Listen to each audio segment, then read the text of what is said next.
Мужахиддин Израиль армиясына туш келгени анын денесинде издерин калтырган.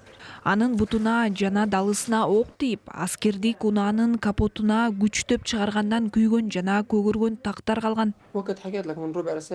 Алар мага эч нерсени кармабай кет деди. Мен акыркы келмемди айтып жаттым. Тирүү калам деп ойлогон эмесмин. Аны минтип алып бараткандагы видео эл аралык нааразылыкты жаратты. Бирок бул жалгыз учур эмес.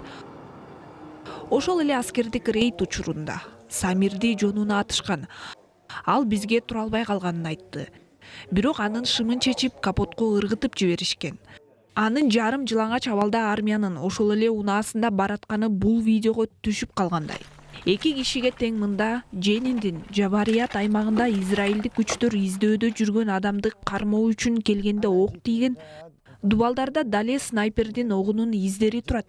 Хешам ага да ок атышканын жана үйдүн астындагы зайтун багына ошол эле жиптин капотуна чыгарышканын айтты. Мен колумду унаага коюуга аракет кылдым. Бирок ал абдан ысык экен. Алар мени өлгүң келбесе чыгасың деп мажбурлашты.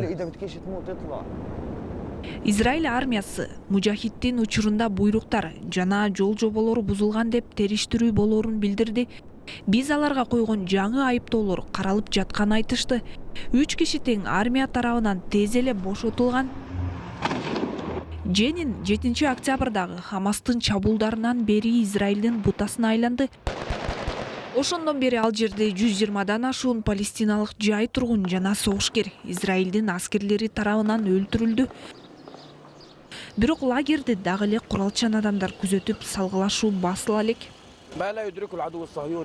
Израиль армиясы каршылык көрсөтүү жүрөккө бекем орноп калганын билбейт.